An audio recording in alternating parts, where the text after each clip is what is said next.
Sinestro and his villainous comrades have detected a group of 3 powerful artifacts in Gotham City. The artifacts have appeared suddenly as luminous power crystals and have caused chaos and confusion in the streets. Sensing fear and the opportunity to seize power from these artifacts, Sinestro gathers his allies, including Atrocitus and Black Adam, and makes haste for Gotham for the artifacts.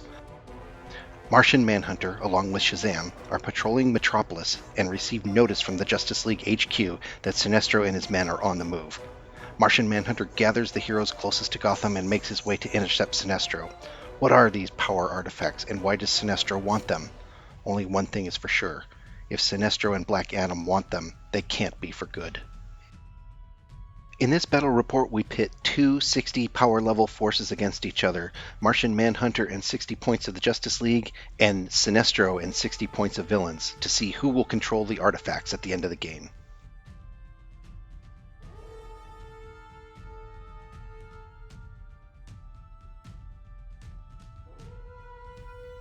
This is the Justice League force for this battle report. It is total 60 levels.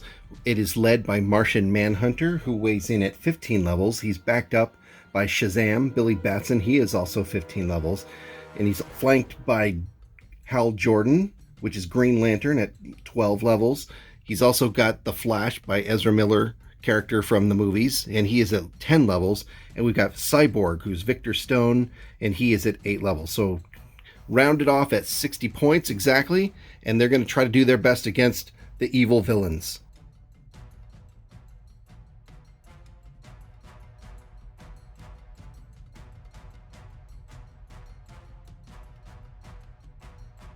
And here are the villains for this battle report. It is led by Sinestro, who is 13 levels. He is part of the Yellow Lantern Corps. He is flanked by Atrocitus, who is 12 levels. He's also part of the Red Lantern Corps, the evil Rage Lanterns. We've also got Black Adam at 16 levels. We've got Johnny Quick at 10 levels. He's an evil speedster. And we've also got Clayface, who weighs in at 9 levels. So this brings this team up to 60 levels on the nose, and they're going to try to do their best against the Justice League.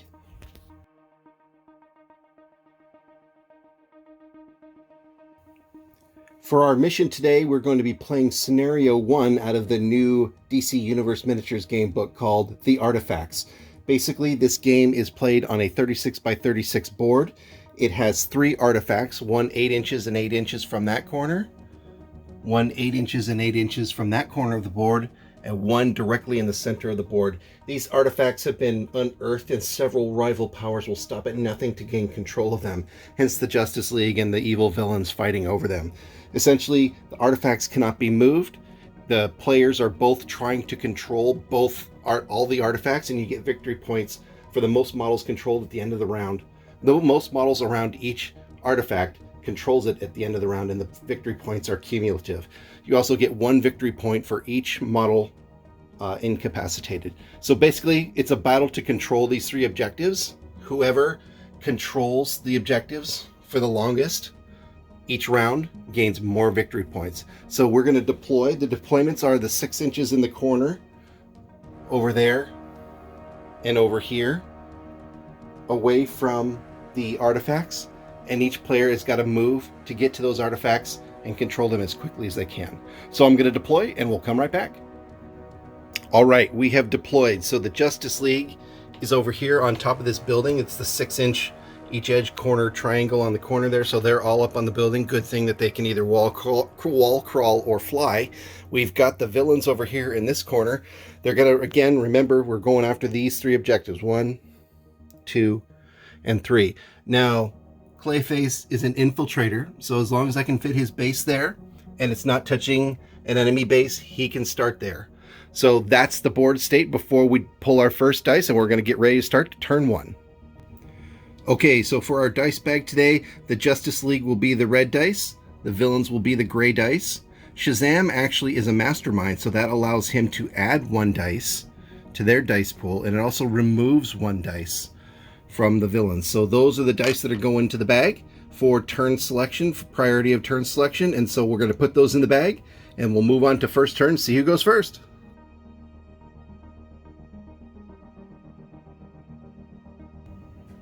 All right, Turn 1. Let's see who goes first. Pick a random dice out of this bag. All right, the villains get turn priority this turn. We're going to start with the villains. Okay, turn 1. For the power phase, I've racked all the power for the players. Black Adam starts at 10 power because he's in the gray. All the other players are less levels than Sinestro, so based on leader 4, they get +1 power. So Atrocitus starts at 8, Johnny Quick starts at 10, and Sinestro starts at 10. So for my first activation, I'm going to activate Black Adam, and I've already pre-measured this. He's going to fly for 3, which brings him down to 7, and he's going to fly all the way up there. So that's Black Adam. That is his fly. I don't think he can do any attacks at this range to anybody that's going to make any difference. So we're going to end his activation there. Okay, for the power phase, I've re-racked the power for turn 1. For the Justice League, the first action I'm going to do is take Martian Manhunter, and he's going to fly down. I've already pre-measured that. He flies a total of 15 inches. So we're going to take him and fly him down.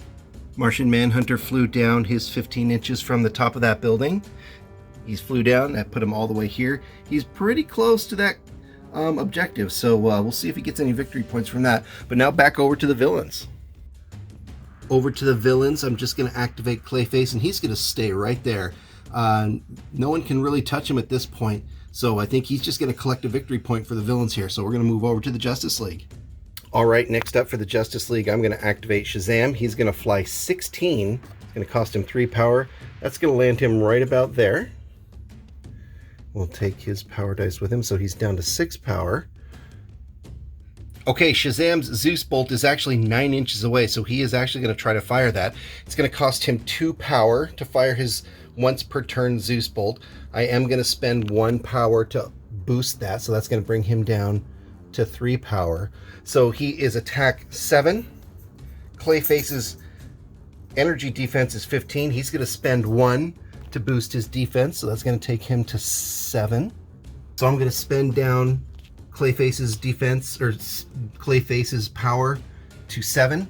So Shazam's attack is 7. The defense is 17. I'm overloading it. So that means in order to beat that score, I need to roll 11 to beat with a attack of 7. I need to roll 11 on 3 dice. Let's see what we get. All right, I think that definitely hits. So that is 2 damage, I believe. I want to say nope, that's 3 damage to Clayface. Zeus Bolt. All right, so that's going to wrap my activation with Shazam. We're going to move on to the villains. All right, next up for the villains, I'm going to activate Johnny Quick. He's agile, so that means he gets to move twice per turn if I spend my stack on it. So basically, I'm going to have him spend 4 power, 2 for each run, to run all the way up to get next to that artifact. So he spends 4 power. He's down to 6. Next up, I'm going to activate Hal Jordan, and he's going to fly for 3. So I've already pre-measured that. That gets me to about there. And that's 3 points. So now his power is down to 6. All right, this might be a little bit dangerous to be doing this so early in the game, but I know how dangerous speedsters can be. So I want Hal Jordan to use his green Gatling, his once per game red power, to shoot that green Gatling at Johnny Quick. So what does that mean? So first off, I'm going to have Hal Jordan use Power of Will, which means I can use his will power of 12 instead of his attack of 6 plus 7 plus 1 to make it 7 because he's still in the gray. But his attack will be 12 this turn based on using that power. I'm also going to overload it so I get 3 dice. So Johnny Quick's energy defense is 18. I'm going to spend 1 to boost that to 20. So I need to beat 20 on 3 dice with a base attack of 12. So I need 9 or higher on 3 dice to hit Johnny Quick with that green Gatling. Here we go. Oh, missed. No good for Hal Jordan. All right, so I have completely spent down Hal Jordan's stack. He's at 0 power left. We're going to go over to the villains. All right, next up for the villains is Atrocitus. He gets the +1 power because he's close to Sinestro. He's going to spend 3 to fly. He's 12 inches, which puts him right about there. So he's down to 5 power. And he doesn't have anything in range that he can do at this point. So he's going to leave it there. And we're going to go back to the Justice League. All right, next up I'm going to activate Cyborg. He has fly of 11. So I've already pre-measured that. That puts him right about there. And that's going to cost him 3. So he's going to be down to 5. He doesn't have any powers in range of any of the bad guys. So that's going to end his activation. Let's go back over to the villains. All right, last up for the villains is Sinestro. He is going to spend 3 power to fly. That's going to take, he flies at 13. So I'm basically going to put him right next to Atrocitus so I can continue getting that leadership bubble. So we're going to move him up right about there. We're going to spend his 3, and he doesn't really have anything in range that he can do at this point. So I believe that's going to be his turn. All right, last up for the Justice League is Barry Allen. One of the things I was thinking about is I could use his agile and his movement to get right next to Johnny Quick and try to contest that objective. I think that is a reasonable thing, but I won't actually be able to, I can only deny him. I don't have enough juice in the tank. If I do 2 moves to get there, I would have to use my once per gamer and another push to get him more than 4 inches away. So if you're within 4 inches of an objective, you still get to claim it. So the best I could do is move him down there and contest it. I could, however, use my normal 2 movement and get over to this objective and claim it for the turn. So that's well under 30 inches. So I'm going to spend 4, 2 per run, to get Barry Allen down there and claim that objective, leaving him on 5 power, claim that objective for the first turn. So that's all of the actions for all of the models for the first turn. Let's quickly come back and check out victory points. So right here, 1 victory point for the villains because Clayface is on that objective. 1 victory point for the villains because Johnny Quick is on that objective. And that's 2, so 2 points for the villains, 1 point for the Justice League by having Barry Allen on that objective. So for turn 1, the score is 2-1 villains. Let's come back and draw the dice to see who goes first. Turn 2. Okay, turn 2 priority. Let's see what we come up with. Villains again. Turn priority for turn 2.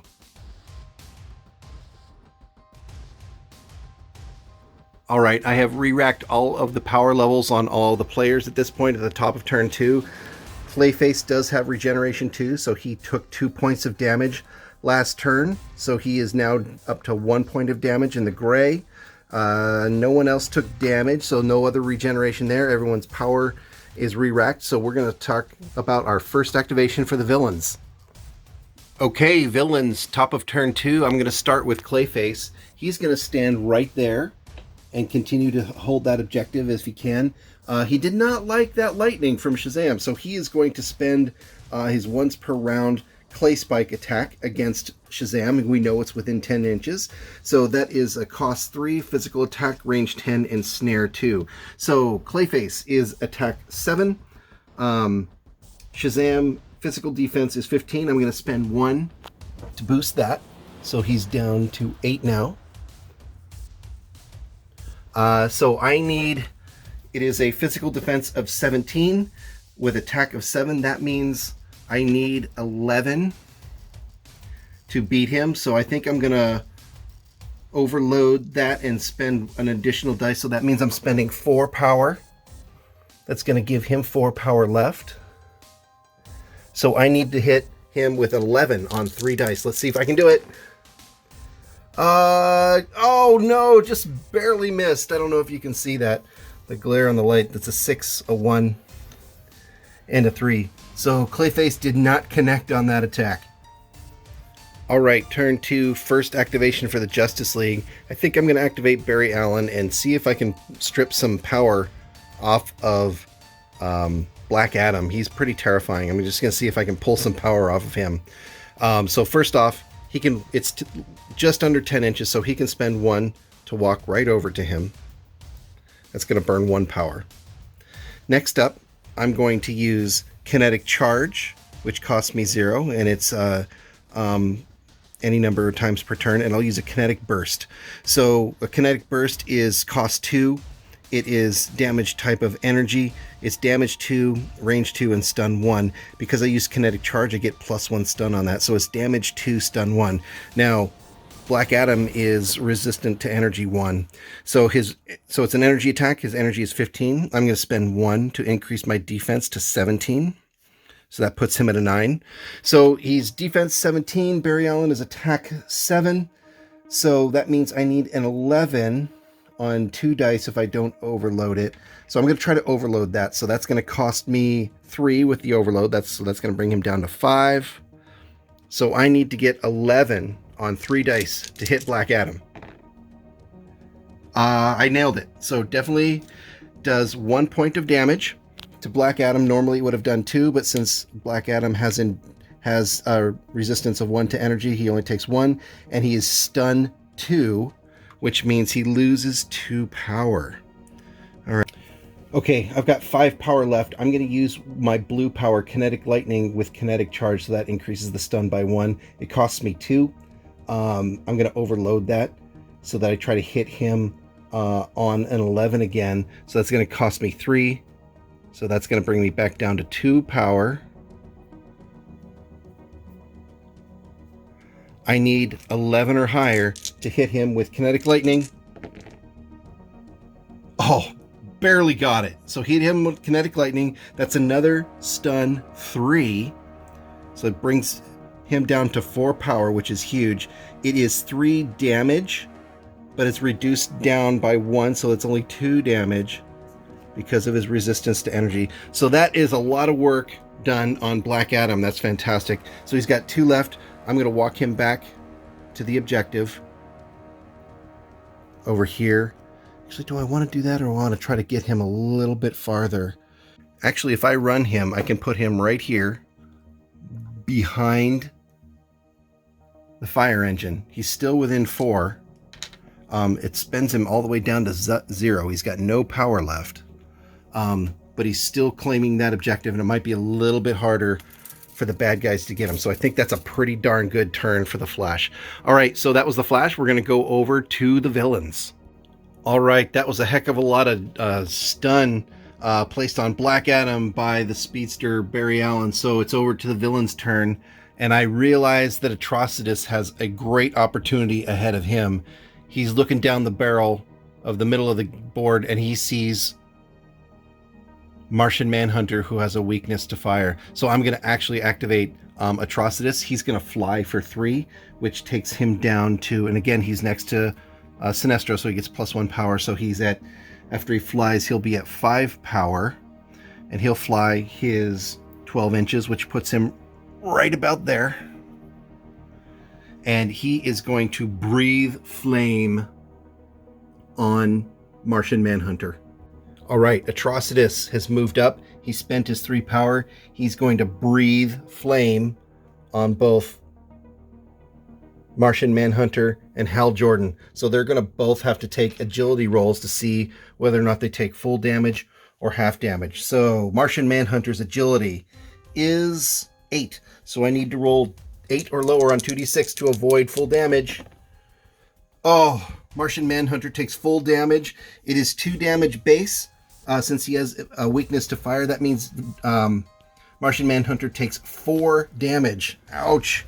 All right, and Hal Jordan's agility is 8 as well. He needs to roll 2 dice, 8 or lower, to see if he avoids damage.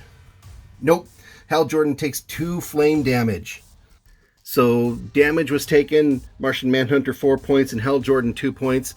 That brings Atrocitus's power stack down to 2. There's not really much he can do with those 2 power, so I'm just going to leave him on that in case he needs to switch up defenses. So we're going to go over now to the Justice League. All right, Hal Jordan is having none of that. So he's going to activate. He's going to run over 7 inches and get right next to Atrocitus. It's going to cost him 2. So it's going to bring him down to 7. He is then going to use Blunt Instrument to use a grab and a throw at strength 4. He is going to grab Atrocitus and see if he can throw him.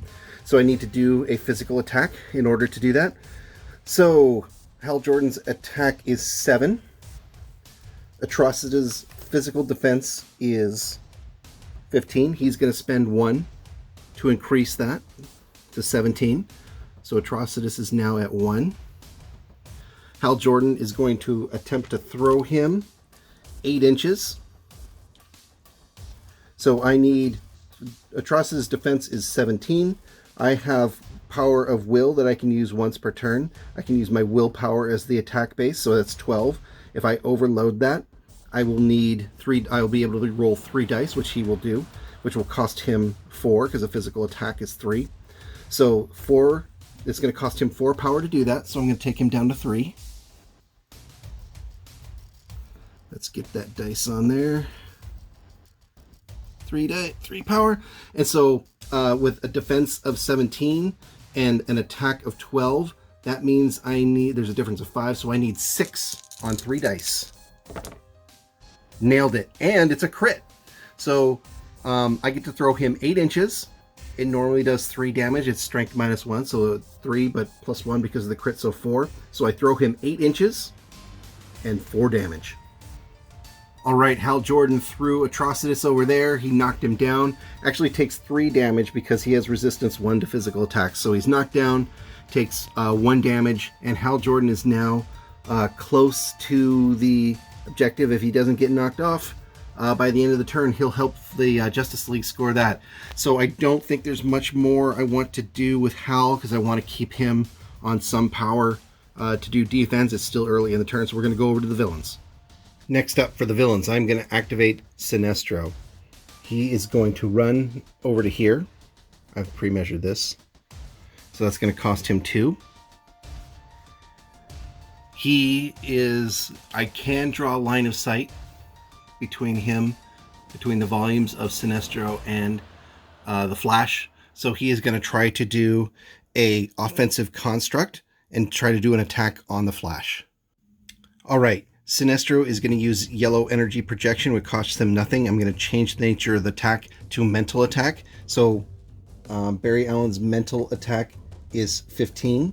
So he has no power to boost his defense. So I need to hit a 15. So I'm going to use offensive construct, which has a range of 8 inches. He's within range. He also has line of sight.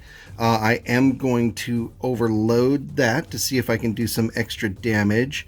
So his attack is 7 + 1 because he's in the gray. So attack of 8. I need to hit a 15. So if I were to do 2 dice, I need an 8 on 2 dice. I'm going to try to overload that. So that's going to cost me 4. And let's see if I can hit Barry Allen. I need 8 on 3 dice. I missed. Oh my goodness. So I got a 7 total there. You know what? I'm going to try that again. It's only going to cost me 3. It's going to leave me on 1 defense. I really want to put some hurt on Barry Allen. So I'm going to try to hit him with 8 on 2 dice. No dice. Wow. Sinestro. Come on, buddy. All right. So that was Sinestro's activation. No damage against Barry Allen. We're going to move over to the Justice League. All right. Next up for the Justice League, I am going to activate Cyborg.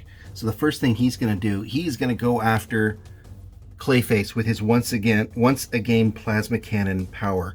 So first thing he's going to do is he's going to walk 4 inches, pre-measured, to right there. That's going to cost him 1. All right, he is exactly 8 inches away for the plasma cannon, which is the range of it. It's explosive 3. So it's a once per game. It's going to cost me 6. So I've got 7 power left. I'm going to try to overload it so that I make sure that I get a hit. So it is against energy. Clayface's energy resistance is 15. So he will spend 1 power to increase that to 17. That means Cyborg needs, his attack is 6. He is going after a 17 defense, which means he needs a 12 on 3 dice in order to hit him with his once per game plasma cannon, which does 5 damage is successful. So I need 12.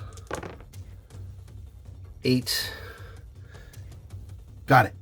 Oh my gosh. Okay, so that is 5 energy type damage against Clayface. Wow, that was a good shot. All right, that puts Clayface in the pale, which means I need to do a knockout check for him at the end of the turn. But that also means Cyborg has spent his entire stack. Next up, I'm going to use his special rule order to allow one model within 5 inches of him to activate immediately, and I'm going to activate Shazam. All right, Shazam is up next. He is going to spend 2 power to move 9 inches, which is exactly what he needs to get into base-to-base contact with Clayface. So that's going to take him to 6 power. And he is going to do a Hercules punch on Clayface. All right, so Shazam has 6 power left. He's going to do a Hercules punch, which costs him 3. It is a magic type attack, and you cannot boost magic defense. So Clayface's magic is 15. Magic defense is 15. So that means with Shazam's attack of 7, that means he needs an 7 minus 15. So he needs an 8 or higher.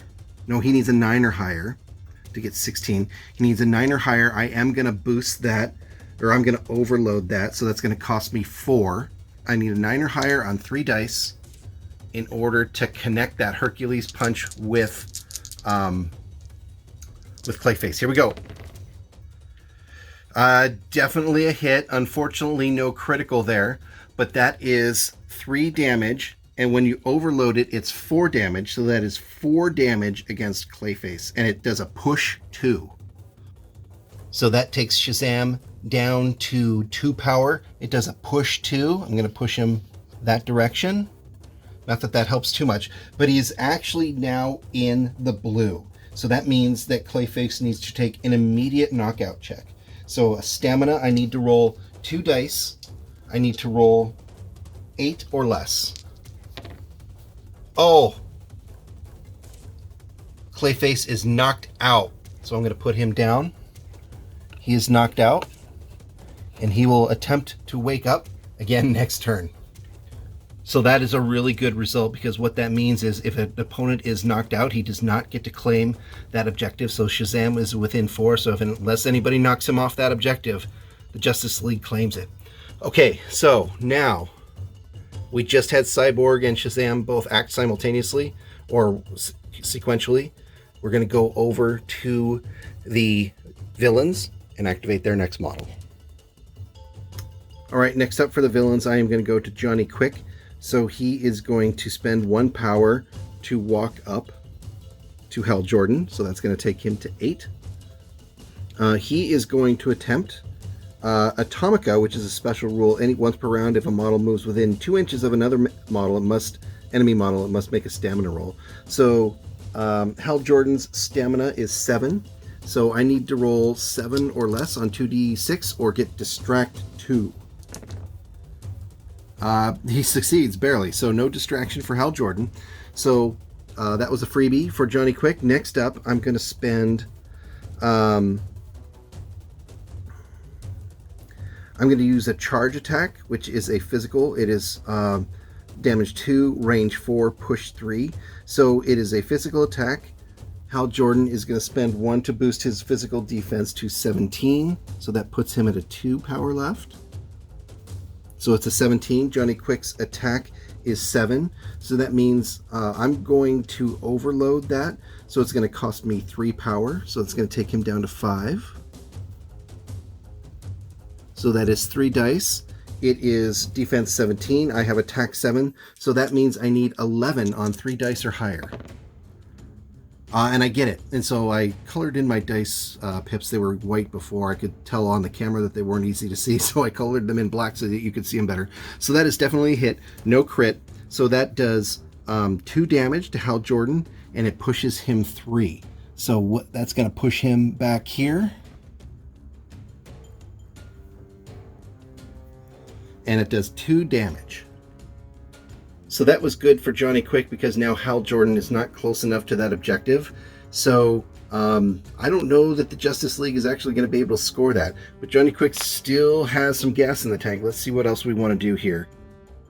So I actually have a cunning plan for the villains.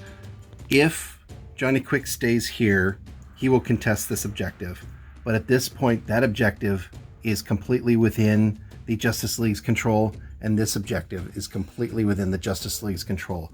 If I move Johnny Quick up to that objective to contest it, so they don't have more models, and then I can move Black Adam up to this objective, no matter what Martian Manhunter does, both of those objectives will then be contested, so the Justice League would only get 1 point. Let's see if that theory plays out. So basically, I'm going to spend my 2 power to run Johnny Quick up to about here.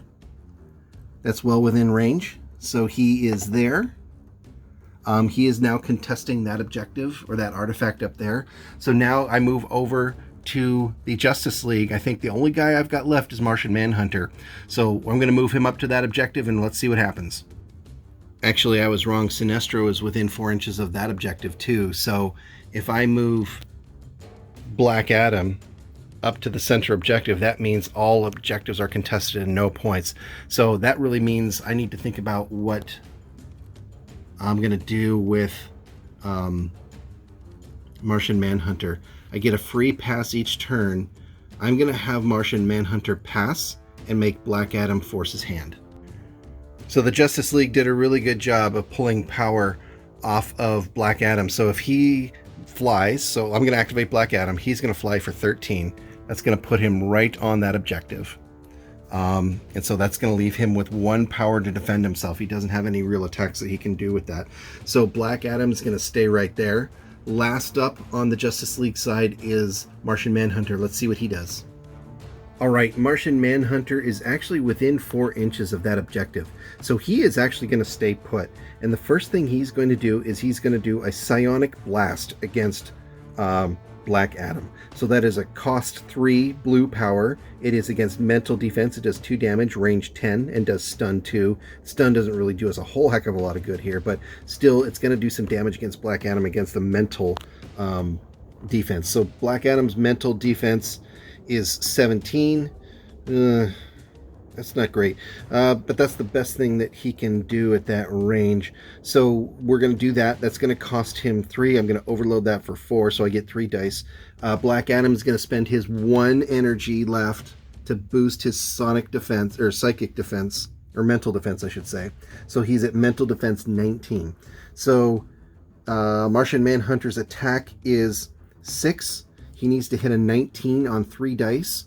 So that means I need to roll 14 or higher on 3 dice in order to pull that off. So that's going to cost him 3 power.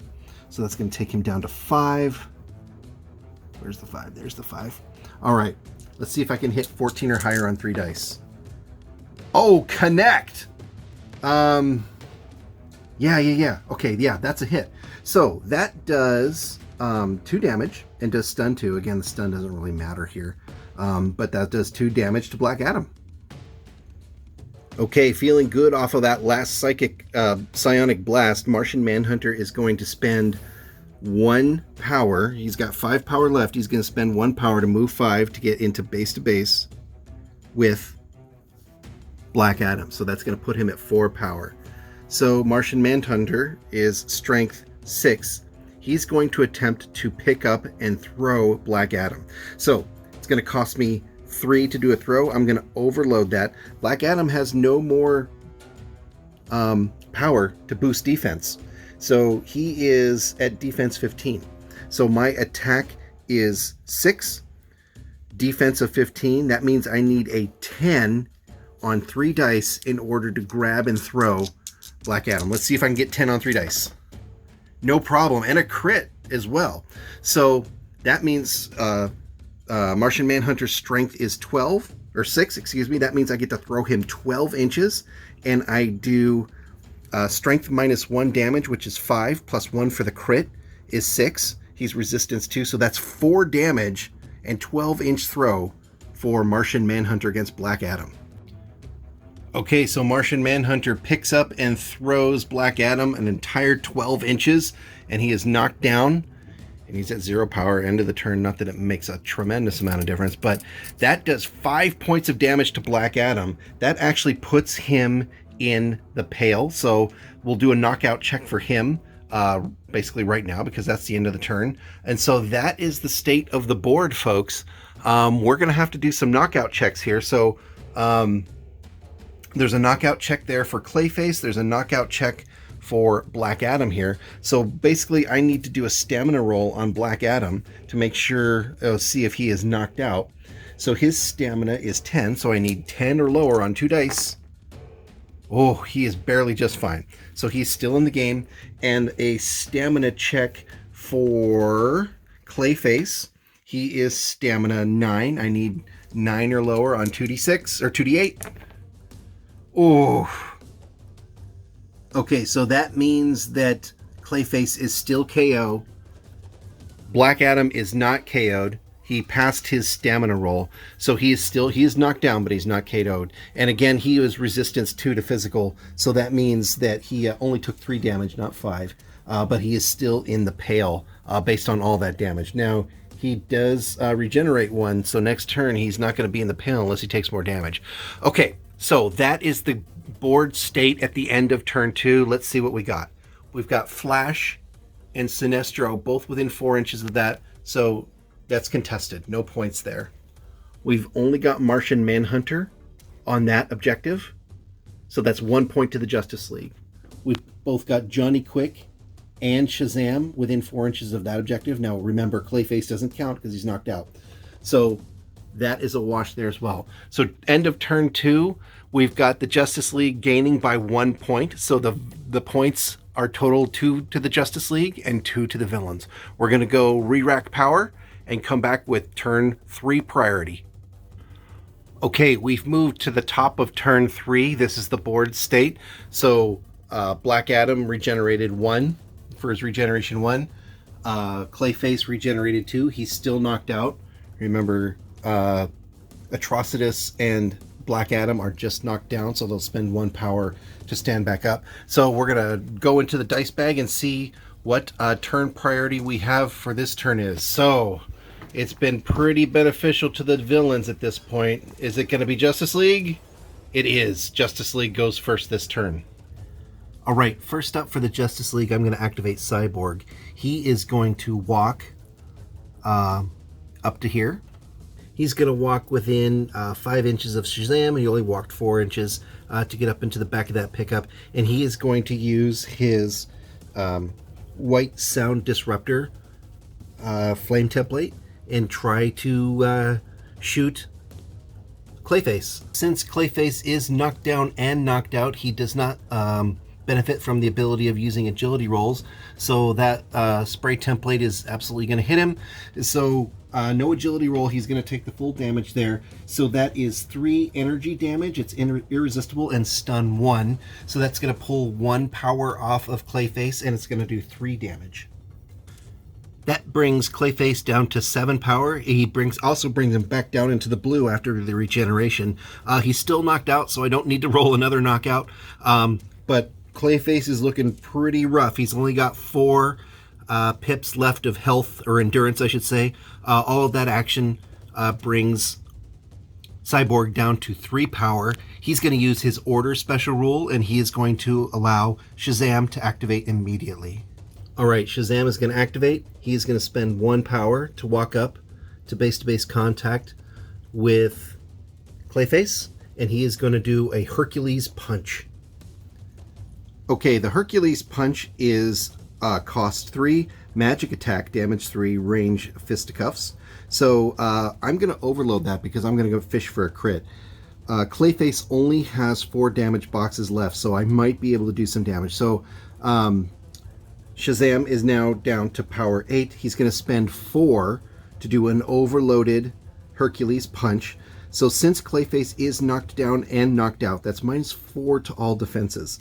So it is a magic attack. Clayface's normal magic defense is 15. It's -4, so it's now 11.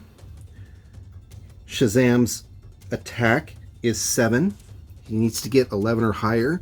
So that is So he needs a 5 or higher on 3 dice to hit Clayface. So let's see if we can do that. 5 or higher. Here we go. Definitely, and a crit. Hey, look at that. So that means that the damage is 3, plus 1 for the crit is 4. It is a magic attack, so there's his immunity to physical does not do anything. So that means he completely puts Clayface out of the game. He is Clayface is dead. So unfortunately for Clayface, I did not remember the rule for impersonate on him. That would have made him invisible up to then, but I did not declare it, and so therefore good moves on the Justice League to attack him. But basically, next time we'll remember that specific rule to help keep Clayface on the board, but he is down and out. Shazam now still has 4 power. He's going to try to do a Zeus Bolt now against Johnny Quick. So what does that mean? Zeus Bolt costs 2, cannot be overloaded. It is a energy attack. Johnny Quick's energy defense is 18. My attack is 7. So that means I will have to get a 12 or higher on 2 dice, and I can't overload that. So Johnny Quick is going to risk it and not try to boost his defense. So I need a 12 or higher on 2 dice to hit with the Zeus Bolt. Here we go. Miss. So no hit with the Zeus Bolt. That cost Shazam 2. So he's on 2 power, and we're going to end his activation and move over to the villains. Okay, villain activation. First activation. So the first thing I think I'm going to do is I've got a couple of models that are down. I've got to get them back up, or else they're going to start getting beat on even more. So the first one that's down that can actually do a lot of work against Martian Manhunter is Atrocitus. So I'm going to spend 1 power to stand him back up. And he is going to try to do his Flame Breath against Martian Manhunter again. So Atrocitus can spend 1 power to move him up 4. That'll move him right there. That will get him within 4 inches of the center objective. And he will do a Flame Breath attack, Napalm Breath, against Martian Manhunter again. So Martian Manhunter, that's going to cost him, so that was 1 to move up. The Napalm Breath is going to cost me 3, so that's going to put me down to 3 power. Napalm Breath. Okay, Martian Manhunter needs to do an agility roll or take double damage from that flame. So Martian Manhunter's agility is 8. I need 8 or less on 2d8. Oh, God. Oh, that Flame Breath is just wicked. All right, so that's 4 damage to Martian Manhunter. That's going to put him in the pale, which means I need to do a knockout check at the end of the turn. All right, over to the Justice League. I think I'm going to activate Barry Allen. He's going to try to strip some power off of Sinestro. So we're going to activate him. He's within 10 inches of Sinestro, so he's just going to spend 1 power, walk right up there, and we're going to start doing some punching. Okay, Barry Allen is going to use a green power called Kinetic Charge, costs him 0, so that means I get +1 stun on all of my attacks. So his first attack is going to be a Kinetic Burst against Sinestro. That is a cost 2 energy attack, damage 2, range 2, physical, and stun 1, so that's stun 2 under Kinetic Charge. Sinestro has a energy defense of 15. He's going to spend 1 to increase that to 17. So he's now at power 9. Let's move that so you can see it better on the camera. So he is energy defense 17 now. So Barry Allen has an attack of 7. So that means he needs 11 on 2 dice if I don't overload it. I think the first one I'm going to do is overloaded. So that's going to cost him 3. So it's going to bring him to 5. So I really want to connect on that one. See if I can strip some power off of him. So he is attack 7. He is defense 17. So I need 11 on 3 dice to connect on this. Definitely connects, and it's actually a crit. So that's going to be 2 damage plus 1 is 3. So that's 3 damage and stun 2 for that kinetic burst. So that pulls 2 power off of Sinestro. So he's now down to 7. I'm going to try to do that again. I cannot overload that attack again, so I need 11 on 2 dice now. It's going to cost me 2 power. So let's charge my power there first. So I need 11 on 2 dice. Oh my god, I got it. Okay, so another 2 stun on... Oh wow, that's good rolling. So that's going to bring him down to 5. That is incredible. The Flash and the Speedster, I think the Flash is one of the best models in the game. I love it. Okay, so he's power 5. He takes 2 more damage on Sinestro. He takes another 2 power drain on that from stun. And so that leaves Barry on 3 power. I am going to move him back to where he was. I'm going to spend 1 power and keep him within 4 inches. It's actually kind of block line of sight there. So he's going to have 2 power left after his walk. He phases right through that. And that's going to be the activation for the Justice League. Moving on to the villains. So Black Adam did not get it like getting punched by Martian Manhunter, not one bit. So I'm going to activate him. He's going to stand right up. It's going to take him 1 power to stand, so that's going to put him at 8. He is going to fly 13 inches and see if we can get him... let's see where we can get with 13 inches.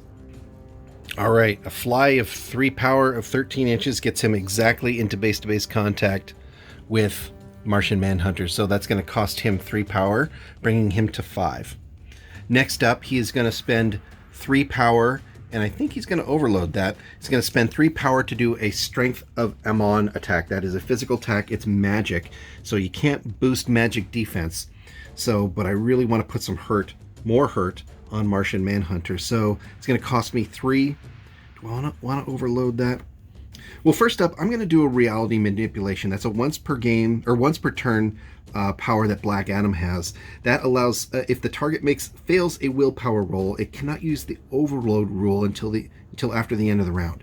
So first thing I'm going to do is I'm going to spend 1 to do that. So that's going to cost me 4, or it's going to cost me 1, bringing me to 4. And so Martian Manhunter is going to have to make a willpower roll. So he needs 11 or lower on 2d6 or 2d8.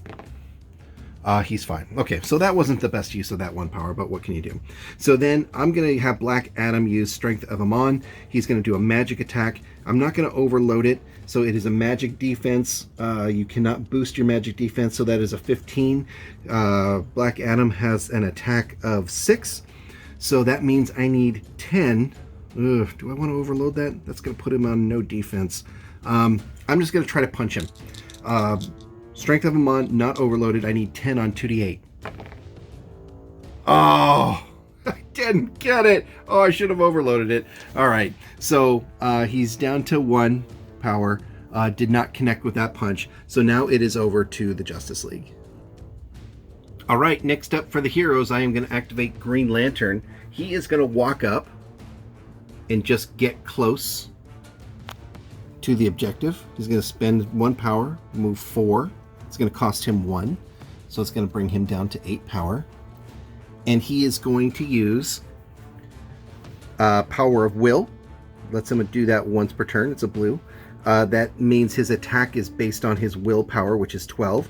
He's going to use Blunt Instrument to do a free grab and throw within 6 inches. He's going to use Blunt Instrument on Atrocitus to try to throw him. All right, so Blunt Instrument costs 3. I'm going to overload it to try to get a better result. So it is effectively strength. Use that as strength 4.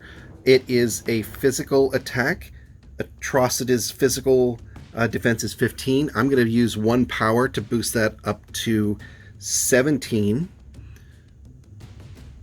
So he's left on power 2. He is defense physical 17. And Hal Jordan's attack is 12 based on using Power of Will, and I have a target number of 17 that I need to hit. So that is, I need 6 or higher on 3.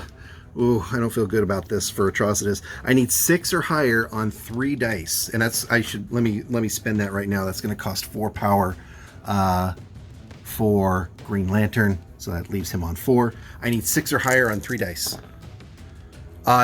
Definitely got it. No crit, unfortunately. So that means it's effectively a strength of 4. I get to throw him 8 inches of current position, and that does 3 damage to Atrocitus.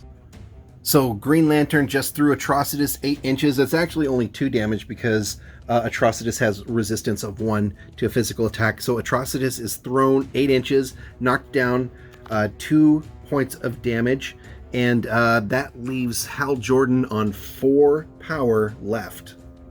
All right, Hal Jordan's actually going to go for broke. He's got 4 power. The only model around him that has not activated is Sinestro.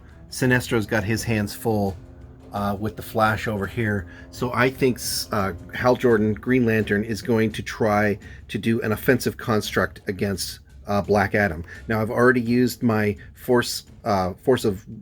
power of will, excuse me. I've already used my power of will against Atrocitus on that throw, so I can't use that again. I can only use that on 1 power. So his attack goes back to 7 now. So he's attack 7. He's got 4 power. Offensive construct costs 3. That is a physical attack. Black Adam's physical defense is 15. He is going to spend... Oh, boy. The question is, because Martian Manhunter has not gone yet. Martian Manhunter is most likely going to do a physical attack. I might as well boost my physical defense now. I am not liking Black Adam's odds. Okay, so Hal Jordan, offensive construct. He's going to overload that, so it's going to cost 4. Black Adam's physical defense is now 17. Hal Jordan's attack is 7. He needs to hit a 17. He's going to overload that and spend his entire stack. So I need 11 on 3 dice in order to hit Black Adam with the offensive construct. Okay, I need 11.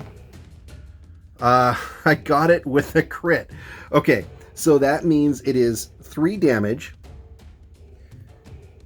He's got resistance to physical, so that was the only way that I could have done some damage. So that does 1 more damage to Black Adam. And now he's in the pale, so he will need to do a knockout check at the end of the turn. All right, last up for the Justice League is Martian Manhunter. He is facing down Black Adam. I think we know what's going to happen here. So Martian Manhunter is going to attempt to do a super punch against Black Adam. See if we can put him into the pale or into the blue. So first up, so he's already at 10 power. He's at full stack. It's going to cost him 3. He's going to overload that to try to do some damage. So that's going to put him at 4 costs. So that's going to put him at 6 power. Black Adam can't change. He doesn't need to because it's a physical attack, but he's down to 0 power. Super punch is going to be, he is attack 6. Black Adam's defense is 17, so I need a 12 or higher to get to hit Black Adam on 3 dice since I'm overloading it. 12 or higher. Oh, and a crit to boot.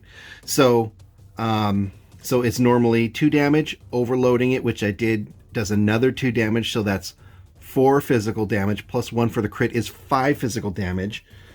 Black Adam is resistance 2, so that only does 3 damage. So Black Adam is still in the pale. We've still got some gas in the tank for Martian Manhunter. So Black Adam continues to be a glutton for punishment. Martian Manhunter is having none of Black Adam's foolishness. He is going to try to do a grab and throw. So physical attack, he is attack 6. The physical defense is 17, so that means I need 12 or higher, so it's going to cost me 3, and I'm going to boost it. That costs me 4, so that means I get 3 dice. It's going to put him on power 2.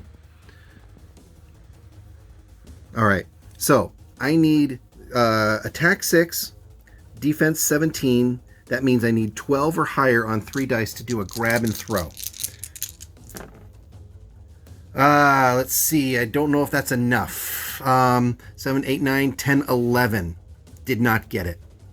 All right, next up for the villains is Sinestro. Barry Allen did a fantastic job of pulling power off of Sinestro, so that really limits his options. I do not have line of sight, so I'm going to spend 1 power to walk Sinestro 4 inches right there. So that's going to take 1. It's going to bring him down to 4. Now, He's going to use yellow energy projection, which allows him to choose either mental or energy as the attack type for his next attack. Since Barry Allen's mental defense is only 15, we're going to pick mental. So we're going to use a blunt instrument, which is going to cost 3. I'm going to overload it, so that's going to cost my full stack, and we're going to throw Barry Allen. Sinestro has 4 power by walking up there. He used yellow energy projection, which costs him 0 to change it to mental. He also has a very nasty set of skills with the power of fear. It's a once per turn. That ability allows, when attacking before you select the target, attacks gain dazzle +2. So that reduces Barry Allen's mental defense by 2. So he's effectively defense 13. So he's going to try to boost his defense back up to 15 by spending 1 power. Down to 1 power. Oh, timber. All right. So defense 15. Sinestro has 4 power in the bank. He is going to try to use blunt instrument, costs him 3. He's gonna overload it for an additional 1, so he's gonna basically spend his stack. He's got an attack of 8. I need to get above a 15. So that means 7. I need 8 or higher on 3 dice to grab and throw Barry Allen with a blunt instrument. Oh, with ease. And it's a crit. All right. So that means it's essentially a strength 4. So I can throw Barry Allen 8 inches, and it's going to do strength -1, 3, +1 because of the crit 4. So I'm going to throw Barry Allen 8 inches and do 4 damage. Okay, Sinestro uses his power ring to fling Barry Allen across the front of that building and lands on his face. Barry takes 4 damage. He's moved 8 inches. Effectively, what I've done is Sinestro is within 4 inches of this artifact. Barry Allen is no longer contesting that objective. So, and that minus the only activation I have left is Johnny Quick on the villain's side, and everyone on the hero's side has gone. So one more activation, and then we'll understand what the board state looks like for turn 3. Okay, let's move over to Johnny Quick. All right, so for only 1 activation left on the turn for turn 3 with Johnny Quick, board state real quick. At this point, this is going to go to the villains. Nothing the Justice League can do. This is going to go to the Justice League because I've got 2 Justice League models within 4 inches of the objective. Right now, if Johnny Quick moves away from that objective, it goes to the Justice League. If he stays there, it gets contested. So best case scenario, and even if Johnny Quick moves over here, this will be contested and that will go to the Justice League.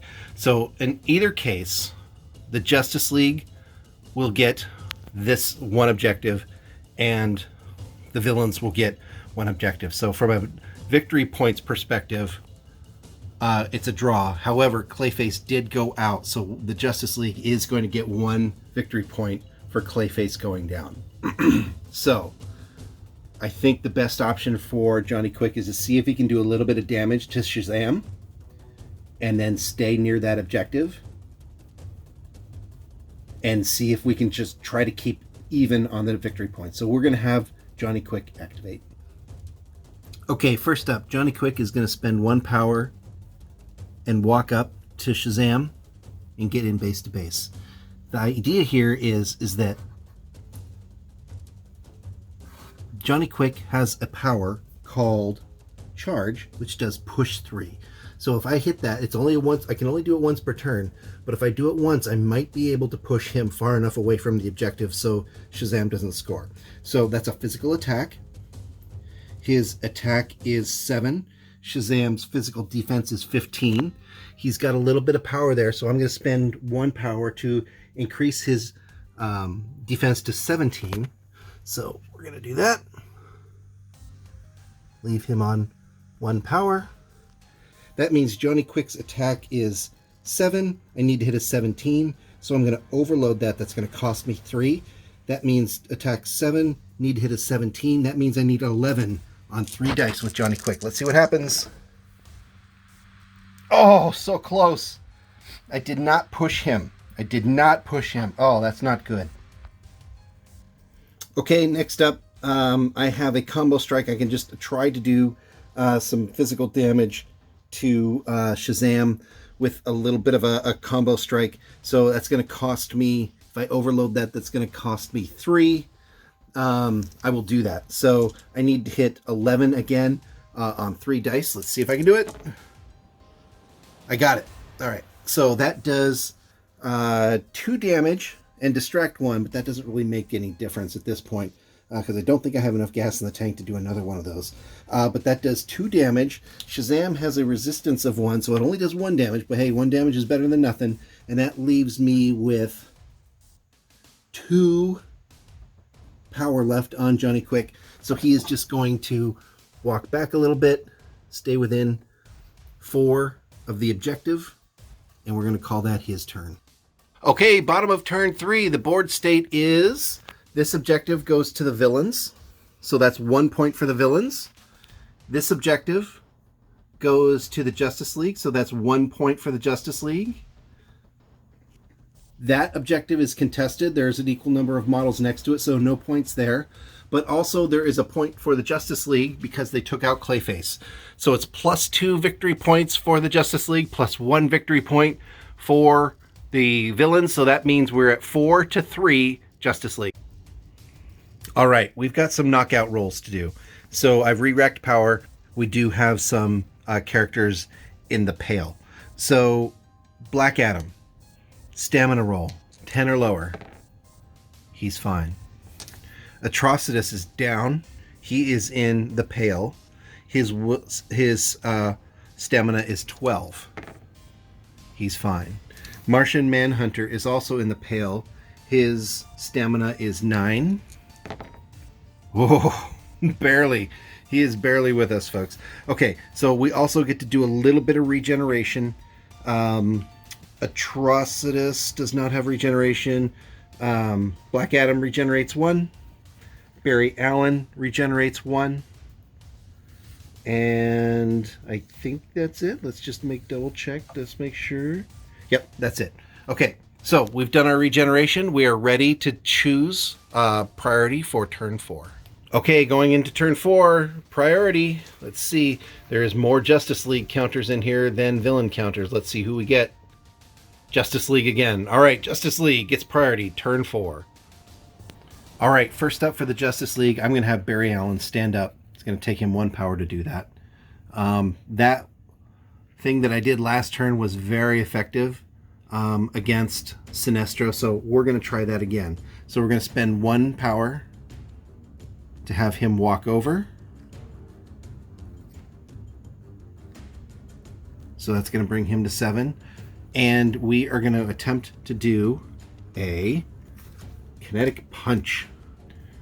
All right, the Flash is going to attempt to do a kinetic charge powered up kinetic burst attack. So that's an energy attack. So Sinestro is going to take his energy defense and boost it by 2. That's going to put him at 9 power. So that puts his energy defense at 17. Barry Allen's kinetic burst with kinetic charge, giving it +1 stun. That's going to cost him 2. He's going to overload that. That's going to cost him 3, putting his stack at 4. So 3 dice. His attack is 7. He needs to hit a 17, so he needs 11 or higher on 3 dice. Let's see if he can pull this off. Not with that kind of roll. Oh boy, that was awful. Okay, so the kinetic burst did not work. Next up, he is going to try to do a charge, which is a once per turn, cost 2, damage 2, push 3, physical attack. So that's going to be against physical defense. Sinestro is going to boost his physical defense to 8 to put him at power 8. That makes his physical defense 17. So again, if he's going to pull that off, it's going to cost him... I'm going to overload that. Yeah, geez. There's a whole lot of not good options here. This is not going well for Barry. So I need an 11 on 3 dice. Barely got it. So that's going to do 2 damage, 2 physical damage to Sinestro. And that's going to push him 3 inches. So that's going to move Sinestro about here. Doesn't do a tremendous lot of good for Barry there, but at least he did a little bit of damage. And let's see, I don't think I want to do any more attacks. I'm just going to have Barry spend his last power and move 10 with a walk, again behind that fire engine, to stay on top of that objective if he can. All right, that was Barry Allen. Over to the villains. All right, next up, I've got to get Atrocitus back into the game. This feels like a recurring theme here. So Atrocitus is not knocked out. He's going to spend 1 power to stand up. That puts him at 6. So then he is going to fly over. Or can I just walk over? Let me measure and see if I need to fly or walk, because basically I want to do that napalm breath against Martian Manhunter and Hal Jordan again.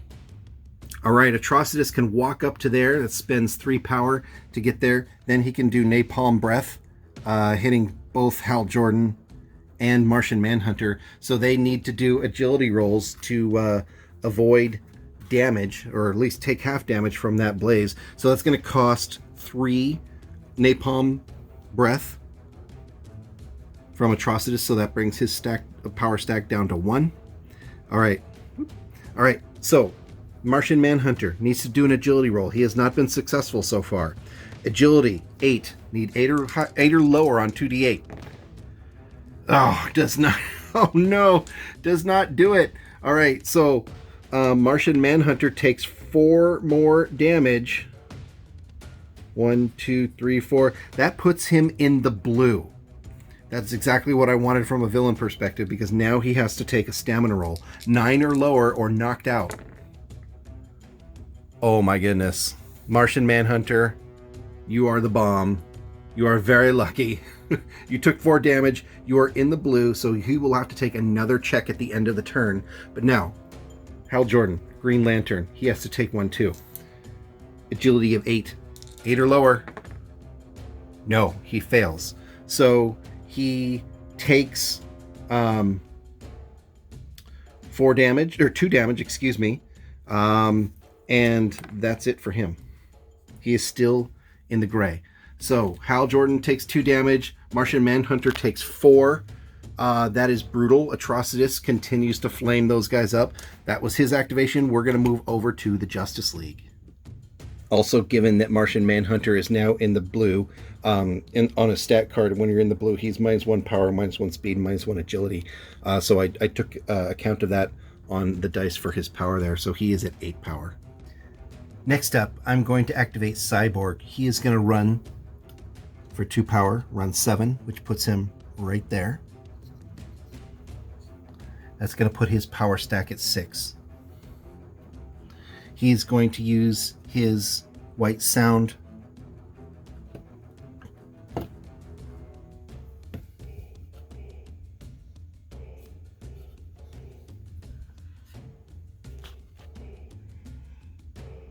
He's going to use his white sound disruptor, which more than easily covers Johnny Quick with that blast template. So Johnny Quick needs to make an agility roll. His agility is 10. Let's see if we can get 10 on 2 dice or less. No problem. So only half damage on that. So it is normally 3 damage. That goes down to 1 damage against Johnny Quick. So 1 damage on Johnny Quick based on that disruptor, plus it is stun 1, so he loses 1 power. That's all the power that Cyborg can spend at this point. He's going to use Order to allow Shazam within 5 inches of him to activate Shazam's activation. All right, Shazam is activating. He's within 5 inches of Johnny Quick, so he is just going to walk over and get friendly with him. So he had 9 power. Walking is going to take him down to 8, his 5-inch walk. So Shazam now has 8 power. He is going to do a Hercules punch against Johnny Quick. His Hercules punch is cost 3, damage 3, range physical. So he is attack 7. Johnny Quick is magic defense 14. So that means I need 8 die. I need to roll 8. I am going to overload that, so I've got 3 dice. So it's going to cost me 4. I need 8 or higher on 3 dice. Oh, barely, and a crit. Oh my gosh. Okay, so that does 4 damage. Normally 3 plus 1 for the crit is 4 damage. It does push 2 and plus 1 damage on overload. So that is 5 damage against Johnny Quick. Ouch. And a push 2. All right, so that did 5 damage. That puts Johnny Quick in the pail. It's also a push 2, so it pushed him a little bit away. So I need to roll a stamina check for Johnny Quick. His stamina is 8, so I need 8 or less on 2d8. Barely. Okay, so he is not knocked down. All right, so that was Shazam. That cost me 4 more, so that leaves 4 power on my stack. I think there's a little bit more gas in Shazam's tank. I would really like to take some of the power off of Johnny Quick. So Shazam has a once per game power called Solomon's Wisdom. It costs 3. Target enemy must take a willpower roll. If they fail, they suffer Distract 2 and Stun 3. So I'm going to do that. It's going to cost me 3. I need to roll 8 or lower on willpower, which is 8. So 8 or lower, or else he's Stun 3. Ah, all right. He is Stun 3 and Distract 2, which means minus 2 to his physical defenses. So that means he's going to be on Power 5. That strips a lot of power off of him. So that's actually, that's a really good result for Shazam. All right, that is Shazam's activation. Over to the villains. All right, I'm going to activate Black Adam, and he has quite the opportunity here. I am going to use his once per game attack, Final Lightning. That costs 5. It's a red power, so once per game. Cost 5. It is against magic defense. It does 5 damage, and it is a 3-inch expansive wave attack. It does Dazzle 1 as well. But essentially, that puts, potentially, if they fail, or if it hits and it does damage, it does 5 damage to Martian Manhunter, Green Lantern, and also Atrocitus. But hey, they're villains. They don't mind hurting each other, or else they don't have any compunction with hurting each other. So we're going to do Final Lightning on Black Adam. Final Lightning, expansive wave attack from Black Adam. Martian Manhunter needs to make an agility roll. 8 or less on 2d8. Oh, Martian Manhunter takes 5 damage, takes the full damage from that, and that is enough to take him out. So Martian Manhunter is out of the game. All right, now Hal Jordan, expansive wave attack, needs to make an agility roll. 8 or less. Barely. He takes half damage rounding down, so Hal Jordan takes 2. That puts him in the pale. He will take a knockout check at the end of the game. Last is Atrocitus. What goes around comes around, I guess. Hey, what are you going to do? So he needs to make an agility roll as well. 8 or less. His agility is 8 as well. So 8 or less on 2d8. He succeeds, so that means he only takes 2 damage. He is in the pale still. So he will take a knockout check, or knockout check at the end of the turn. So wow, what a mind-blowing attack. That was 5 power. That's exactly what Black Adam needed to take out that Martian Manhunter. That takes Black Adam down to 5 power. That's a victory point for the villains by taking out Martian Manhunter, which was great timing because he hadn't activated yet. So Martian Manhunter is out. Black Adam still has 5 gas left in the tank. Let's see what he's going to do. All right, next up, Black Adam is going to use Lightning Bolt against Hal Jordan, which costs him 2. That is an energy attack. It's 10-inch range, and it cannot be overloaded. So Lightning Bolt, energy attack. Hal Jordan is currently defense 15 on energy. Energy defense is 15. I think what I'm going to have Hal Jordan do based on that, he has a reactive once per game power called Energy Field. He's going to put that up. It's going to cost him 2. That gives him +2 resistance against physical and energy. So that's going to cost him 2. He's got energy 2 resistance now, and physical 2 resistance. Let's see, what do I want to do here?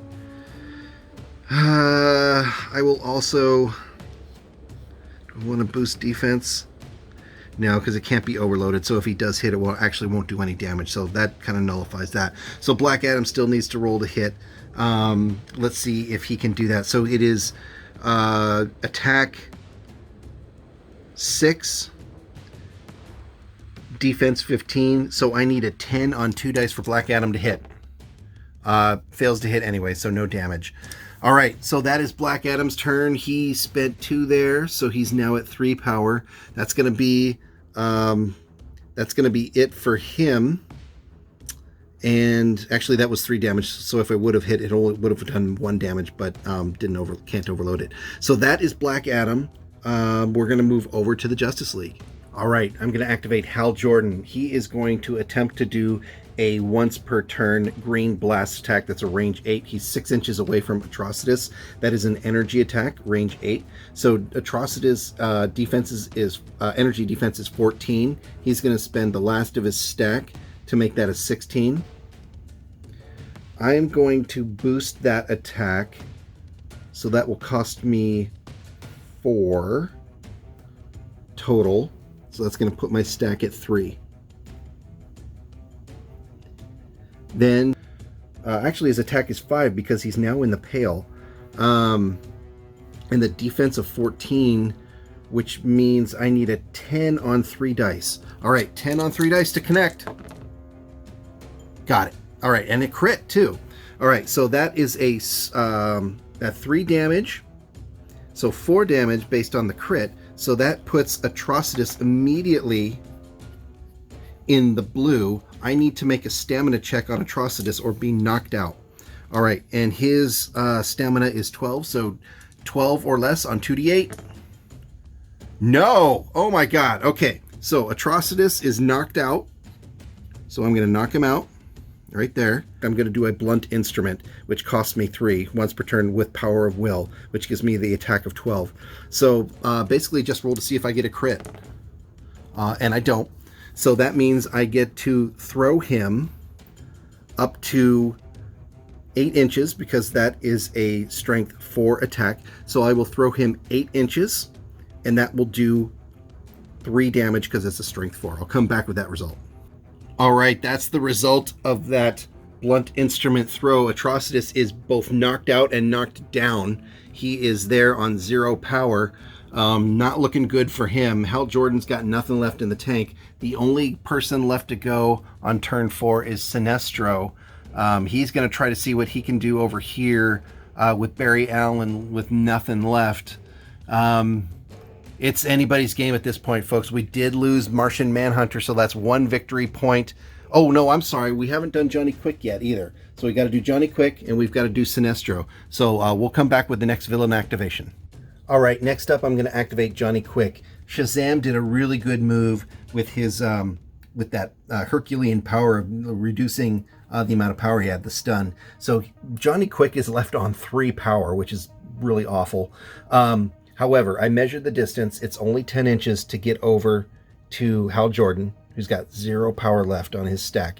So he's going to spend 1 to walk over there. So that's 2 power left on Johnny Quick. That means now the villains actually control this objective, which is a good thing. There's no way that I could control that objective because I've got 2 heroes over there. Johnny Quick was not going to be able to take that one. So if I move over here, that means I claim this objective. Then it's over to Sinestro to see if he can do anything to remove Barry Allen on this one. So with 2 power left in the tank, I can actually try to punch Hal Jordan. I don't know that it's going to do me any good. I could only do damage on a crit, although it would actually be good to get more damage on Jordan. So I'm going to try to do a punch. It's a physical attack. Jordan's physical defense is 15. My attack is 6 because I'm in the pale as well. Johnny Quick is in the pale. So the attack is 6.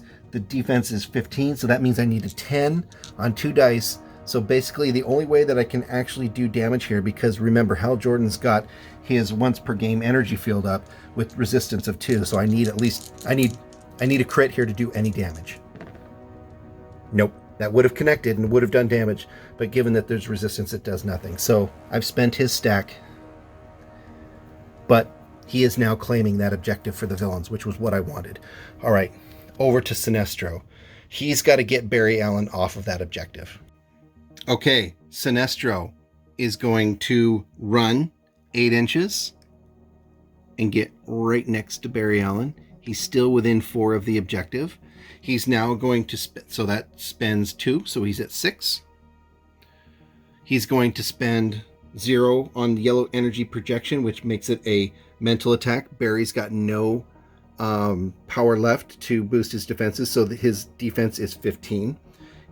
Sinestro is going to use blunt instrument, and he's going to overload that to cost 4 to make sure that he connects. So his attack, Sinestro's attack is 8.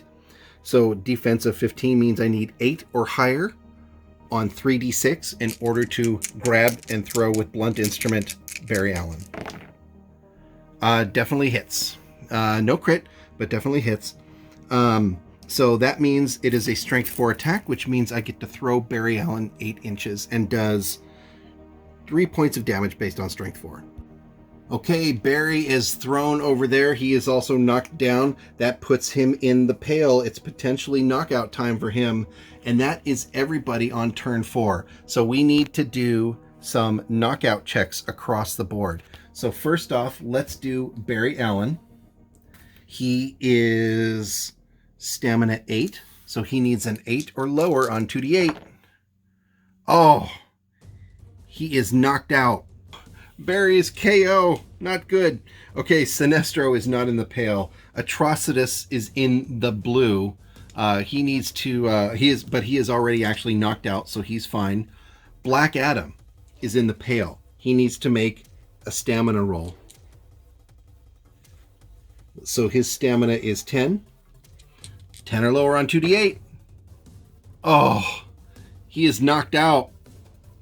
All of that effort, he is knocked out. All right, not good. Hal Jordan is also in the pale. At the end of the turn, he needs to make a knockout roll. His stamina is 7. Oh, he's knocked out. Oh my God, everybody is knocked out. All right. Johnny Quick is in the pale, needs to make a knockout roll. His stamina is 8. He is knocked out. Oh no, everybody's knocked out. All right, everyone else is still healthy. That is the end of turn 4. Let's talk about victory points. So, Sinestro covers this one, or has this one, is within 4 inches. So that's 1 victory point for the villains. Everybody around this objective is knocked out. It would have been for the villains had they not both knocked themselves out. So 0 points there. This one is for, it's got 2 Justice League next to it, so that is a victory point for the Justice League. So 1 victory point for the Justice League. 1 victory point for the villains. We also get 1 victory point for the villains by knocking out or taking Martian Manhunter out of the game. So this turn we got 2 victory points for the villains, 1 victory point for the Justice League. That gets us at 5-5. Score is even at the end of turn 4. All right, we have re-racked all the power, so all the power is back up to what the levels should be at the end of turn 4. Nearly everybody is knocked out, so the only people still standing are Sinestro, Shazam, and Cyborg. So Black Adam and Flash both regenerate 1 power, even though they're still knocked out. All right, top of turn 5, we're going to reach into the bag here and see which team goes first. Still, I believe, way more Justice League counters in there. It is Justice League. Top of turn 5. Okay, top of turn 5. The first thing I'm going to do is, look, we've got an opportunity here as part of the heroes. Atrocitus has 3 endurance boxes left. Shazam can fly 16. He can get right up to Atrocitus and maybe take him out of the game. Doesn't sound very hero-like, but hey, he's down. We got to get him out because he's a bad guy. He's been breathing fire all day long. So, Shazam is going to spend 3, fly up, and get right next to Atrocitus. That puts Shazam on 6 power. I have a Hercules punch that I can do. So that is a green power, costs 3, damage 3, range physical, crit, push 2, and overload damage +1. So Atrocitus is -4 because he's knocked down and knocked out. He's -4 to all of his defenses. The Hercules punch is a magic attack, so normally Atrocitus' magic defense is 15, -4 is 11. Shazam's attack is 7, so he needs 5 or higher to connect. So given that I really want to hit and he's got the juice in the tank, I am going to overload that. He's going to do a Hercules punch. I need 5 or higher on 3 dice. Here we go. Got it. Not a whole lot to spare though. So definitely hit. That does 3 damage. That's all I need. That takes Atrocitus out of the game. That leaves Shazam on 2 power. I think that's enough work for the day. We're going to call him good. We're going to go over to the villains. All right, next up for the villains, I think it makes a lot of sense to try to get Black Adam up. I don't think if I activate Sinestro, I don't know that I can do enough real damage to Barry Allen to do enough. What would really make a lot of sense for the villains right now if Shazam can get up and put Green Lantern in the dirt for good. That would be a good outcome. So Black Adam, stamina 10 or lower to wake up. He does not wake up. He remains knocked out. Folks, that is not good for the villains. All right. So he is not able to take action. That is his activation. So we're going to go over to the Justice League. All right. My next hero standing is Cyborg. So I'm going to have him fly over, and he's going to use that white sound disruptor attack and see if we can get both Black Adam and Johnny Quick in that. So he's going to fly over with room to spare. He's going to fly over there, and he's going to do his disruptor attack. Cyborg is going to use his white sound disruptor. Since both Johnny Quick and Black Adam are knocked out, they cannot make agility rolls to avoid it. So the spray attack will hit them both, and it will hit them both for both full damage. So that is 3 damage. That costs Cyborg 4 power, so that's going to take him to 2 power left. So that's going to do 4 damage to both Black Adam, and that is energy. So it's only 3 damage to Black Adam because he has resistance 1. Johnny Quick, that's going to do 4 damage. Energy, there's no energy resistance there, so that's going to do 4 damage. That's going to put him deeper in the pale, not in the blue yet. So Black Adam and both Johnny Quick are not in the blue yet, but they're getting close. It's looking pretty rough for those two. So that is Cyborg's activation. I think I'm going to leave him on 2 power in case he has to put up any defenses this turn. So we're going to go over to the villains. All right, next up, I'm going to try to activate Johnny Quick. He has been knocked out. He's getting beat around by that white sound disruptor, but it would be good. I'm thinking if he can get up, if he can wake up and move over and cover that objective, that might actually that would be a really good thing for the villains at this point. So he has a stamina of 8. I need 8 or less on 2d8. He got it. All right, he is awake. So he is awake. He has to spend 1 power to stand up. So that's going to put him on 8. All right, and so I got to figure out what I want to do with him now that he's up. All right, being the awful villain he is, and being he was in base-to-base contact before they both fell down from exhaustion, so he is up. He's going to take an opportunity to put some hurt on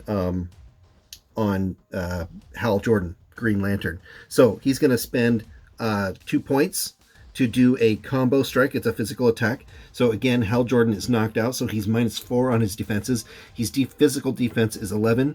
Johnny Quick's attack is 6. So he needs 6 or higher on 2 dice in order to hit him. I'm going to spend 2 power to see if I can get multiple hits on him. So, physical attack. Need a 6 or higher to do 2 points of damage. Got it. So, spent 2, did 2 points of damage. So that's going to put me at 6. I'm going to try that again. So that's 2 points of damage to Hal Jordan. He's a little bit deeper into the pale, but still doing okay. Another 2 points. Going to spend my 2 points. See if I can do another punch. Need a 6 or higher.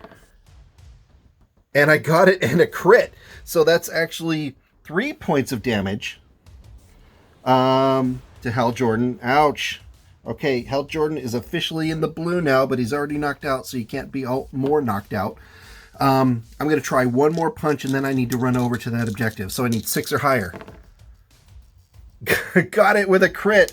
And you know what? Hal Jordan is out of the game. He is completely out of health boxes. Johnny Quick has done he made quick work of him.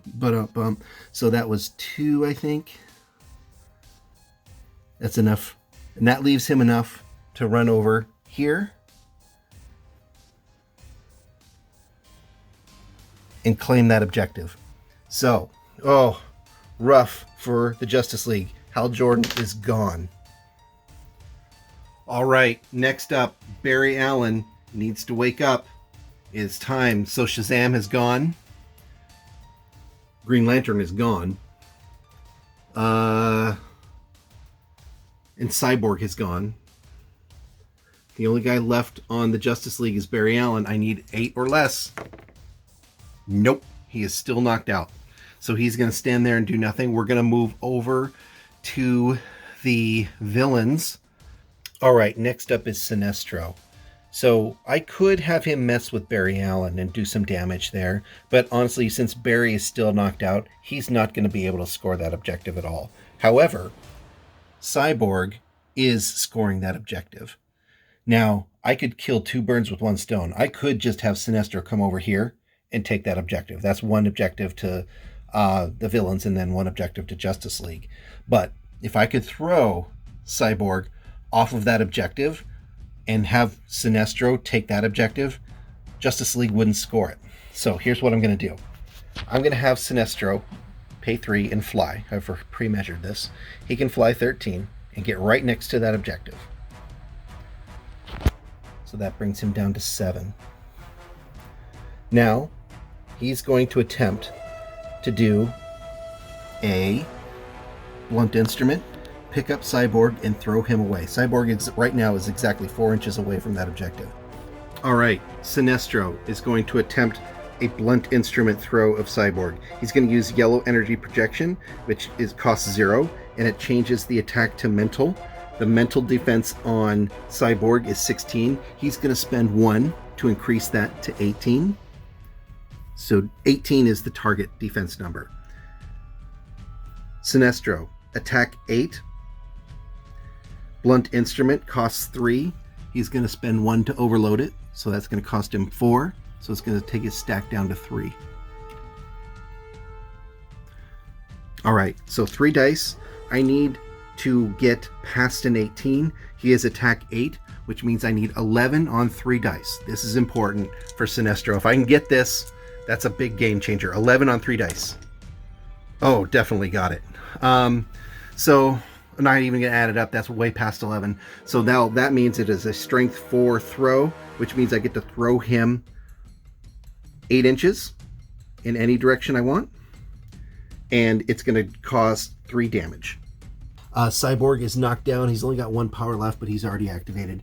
He is knocked down. He took 3 damage, and he is certainly farther away. Sinestro now owns that objective. And I think that is everyone's activation. He failed to wake up. Black Adam failed to wake up. Sinestro just went. Shazam just went.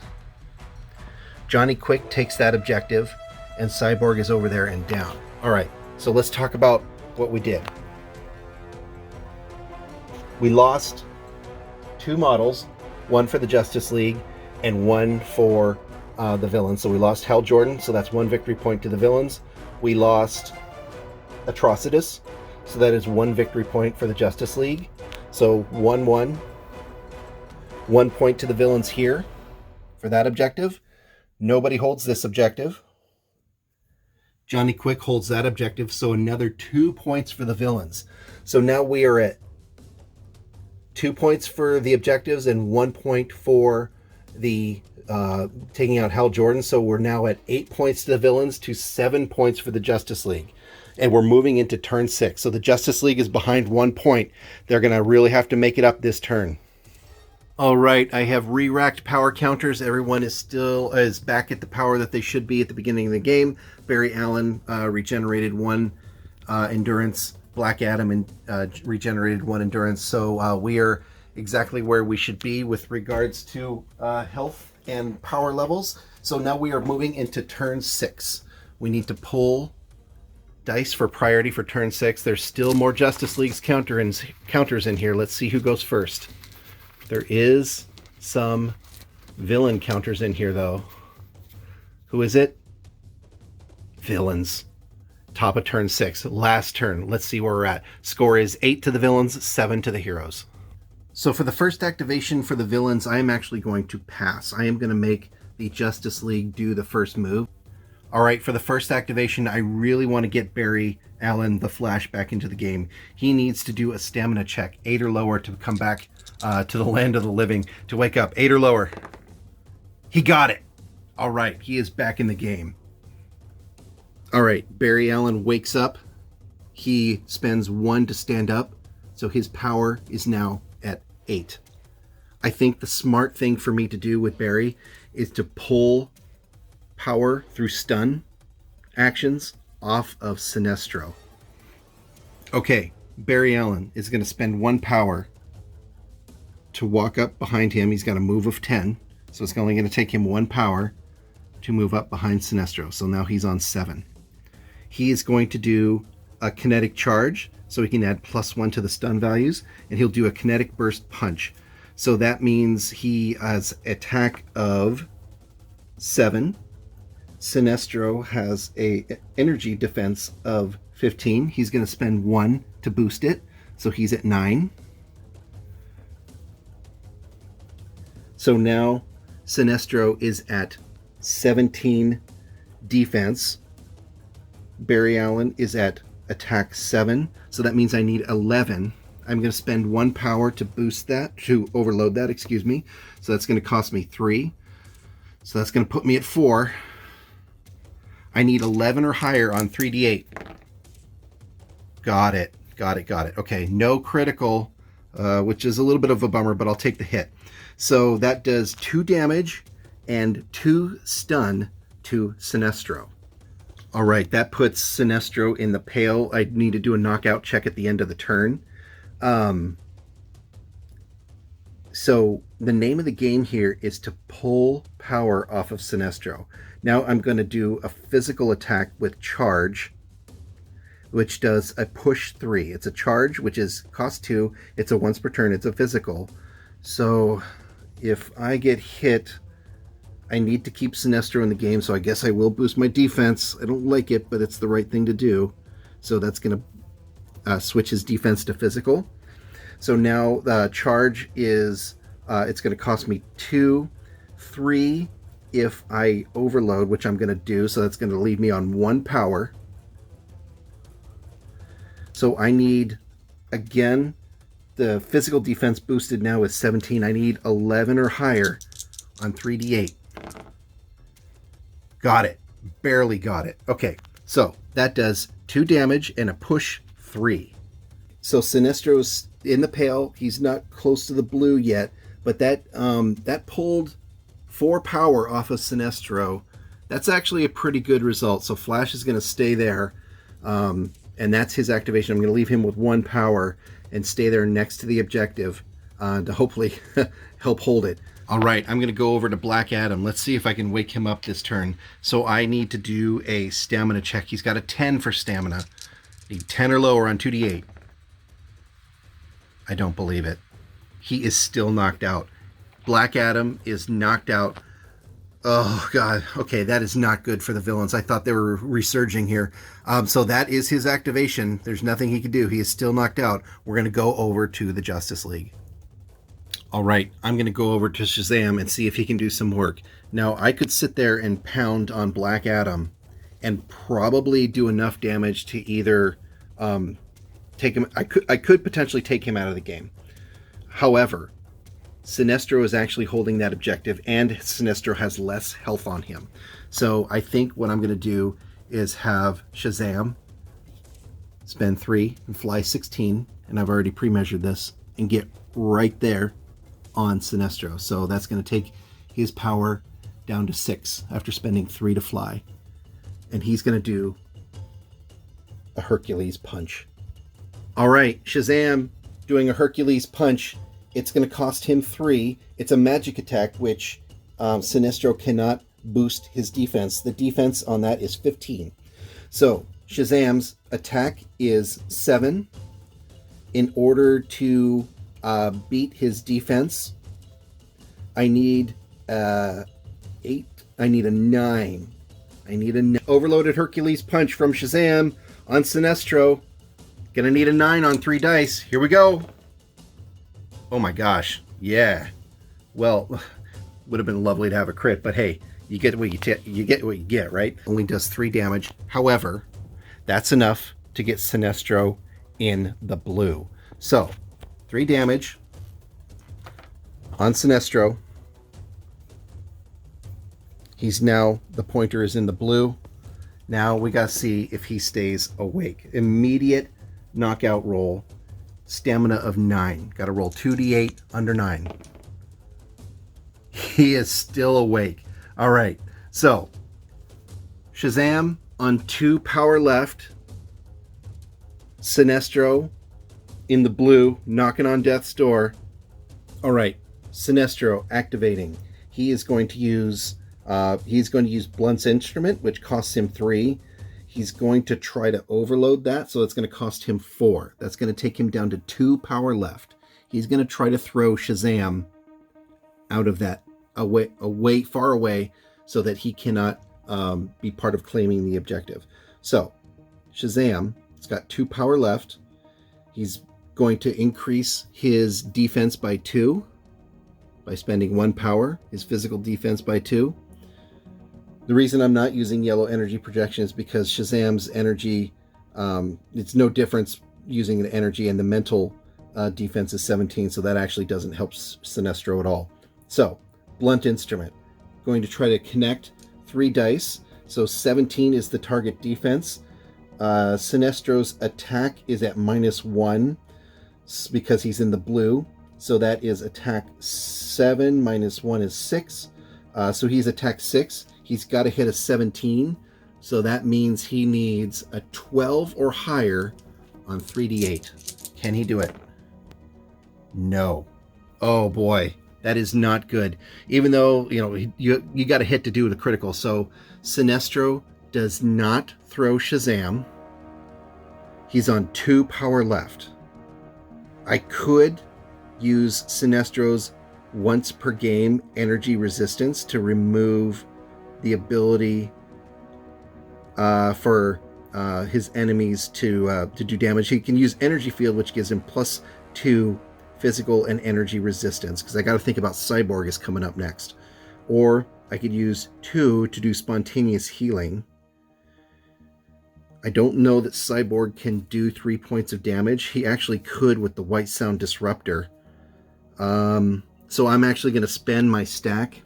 This is probably an awful idea, but I think it's the best move. I'm going to spend my stack and do spontaneous healing once per game, recover 3 endurance.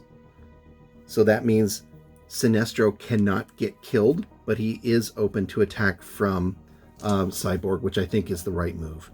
All right, that was Sinestro. Next up is Cyborg.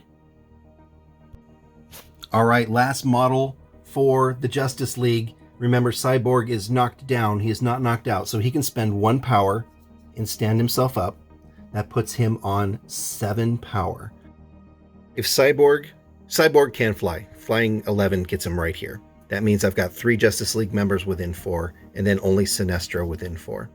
So if I fly here, and let's say Johnny Quick stays there, that means Justice League gets a victory point, the villains get a victory point. That would make the game 9-8. Villains still win. So that, I mean, just Johnny, if I move Cyborg up here, that means Johnny Quick just stays put and doesn't do anything, the villains win.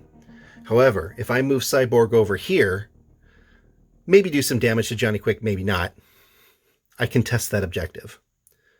That makes a tie game. So I could, if I move Cyborg over there, it's a tie game. But if Johnny Quick then activates over here, the one thing he could do is to try to either push the Flash or Shazam. He's got one attack called Charge, which does a push 3. He would have to push Shazam. He would move over here, push him that way, push him 3. That would put Johnny Quick and Sinestro versus just the Flash on that objective. So that would mean Cyborg gets that objective. Villains get this objective. Villains would win. So the only way the Justice League can tie this game is if Cyborg moves over there, contests the objective, and Johnny Quick moves up here, happens to push Shazam off the objective. That is the only way, well, that would have the villains win. The only way that the Justice League can tie it is if Johnny Quick's push does not succeed. That's quite a Rube Goldberg there, but that's the only way I can see the Justice League trying to make a tie for this mission. Okay, Cyborg is going to spend 2 and run to there. That's going to put him at 5. He is going to use his White Sound Disruptor. It's the spray template, definitely within range. It's going to cost him 4. And it's an irresistible stun 1, damage 3 attack. So Johnny Quick is going to have to make a agility test at 10 to avoid taking damage. He does. He rolls a 9. So he avoids taking full damage. That means he only takes 2 damage from that. However, 2 damage does put him in the blue. He needs to take an immediate knockout test. His stamina is 8. I need to roll 8 or less on 2d8.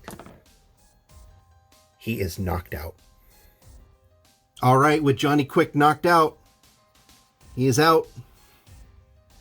That means at the beginning of his activation, he can try to wake up. He is the last model to activate. He activates, and he tries to wake up on 8s. Doesn't do it.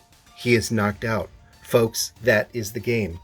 So, what happens? That means the Justice League take on that objective, and they win that objective. The villains do not claim any objectives this turn. You can't claim it if you're knocked out, and there's more models of the Justice League around this one. So that means it's 2 points for the Justice League. That takes them to 9 points, with the villains taking no points this turn. Nobody knocked out of the game this turn. That means a Justice League victory, 9-8. What a game. Let's talk about it in the post-game wrap-up.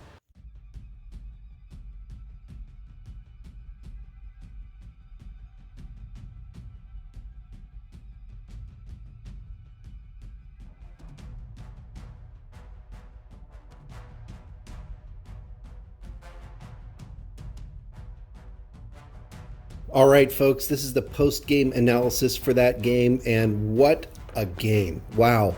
That was pretty back and forth, and it was neck and neck, kind of one horse pulling ahead of the other, and all the way up to the end there. Honestly, I did not expect that outcome. I did not think that Johnny Quick would get knocked out. I did not think he would not wake back up. I thought for sure that the best that the Justice League could do was for a tie, and I thought that was probably the most likely outcome at the very end of that game. Cyborg knocking out Johnny Quick and him not waking up That was so clutch. I can hardly believe it. And it's just one of the reasons why, again, the DC Universe Miniatures game, I think, is my favorite system, favorite game of all time. It plays exactly like you would expect the heroes to play. It's a lot of back and forth. You're never out. It's just a heck of a lot of fun to play. So I hope you enjoyed watching this. I guess a couple of thoughts. Obviously I'm playing this game solo because we're in the age of COVID. We're doing social distancing. I'm trying to stay healthy, and I want everyone else to stay healthy as well. So I want to continue playing games. It's hard, obviously, to do that by yourself. And so trying to do a solo game, I think it's a little different because obviously I'm playing against myself. I have pre-knowledge of what I'm going to do, but I try to make every move a good, solid tactical move. And I know they're not always going to be that way because there's things that I can't think of. One of the blunders that I think, I don't know if it would have changed the game that much, but Clayface could have remained invisible that entire game. And just continued to score victory points. I think I did not declare that at the beginning of the game. You do have to declare your power. So, would that have changed the game? Maybe, probably, who knows? It, coulda, woulda, shoulda, no one will ever know. But it did make for a very interesting game. But technically I played it right, although I did unfortunately not declare him being invisible. So that being said, I think each one of these forces was honestly pretty evenly matched. I really loved kind of at the middle of the game where all the lanterns were fighting each other, and wow, that Atrocitus breathing fire on Martian Manhunter, I kind of thought of that. I was like, oh my gosh, like, he's weak to fire. This is a perfect narrative opportunity. So he's just going to keep getting back up and flaming Martian Manhunter. And that did a tremendous amount of damage. Martian Manhunter punching Black Adam, a couple of times, just knocking him into the dirt and him just coming right back. And then that epic moment of the lightning coming down with Black Adam, frying everybody around him, taking out Martian Manhunter. Johnny Quick punching Hal Jordan when he's down, and then Shazam kind of taking out. It was really kind of a fun mission. I've never had quite that many knockouts, and I've never had a game where everybody failed their like literally almost everybody in the game, every model in the game, almost failing a knockout check at the very same time. So it was a little bit hilarious watching that. Just all those models knocked out, and then it was very much a game of, okay, who's going to wake up and take the other damage models out or position themselves to kind of win the game. I love the new DC Miniatures rulebook, the hardback. It's cleaned up a lot of the language from the old downloadable version. I think it's a lot cleaner, it's a lot nicer, it makes a lot more sense. The missions are far, far superior. And I played the first mission out of the book there, and it didn't disappoint. It was a very good hold the objective type of mission, and DCU being what it is, you can, there's a lot of kind of back and forth in terms of, moving models around and manipulating the scenery or manipulating other models to throw them around and kind of have a really good back and forth battle, kind of moving the pieces around and having fun with that. I think overall, 60 points feels like a good solid size game. It is on the larger side. I like 60 points. I think I'm going to continue playing at 60 points. That gets me enough heroes or villains on the table and not overwhelm myself, nor is it, it gives a good look, and you get to see enough toys on the table to have a lot of fun. I think part of what I need to do is I need to paint a lot more villains. I need to paint a lot more miniatures. I got a lot of big backlog of miniatures. So before my next game, I want to have a couple new miniatures painted up for each side, so we can continue to have a good look at the different models. But wow, what a heck of a game. I hope you enjoyed it as well. Leave me a comment, like, subscribe, tell me what you think of this game. Do you want to see more DCU? What kind of missions do you like? Please leave a comment. It gives me inspiration to keep making these videos. And again, I hope you enjoyed it, and thanks so much for watching.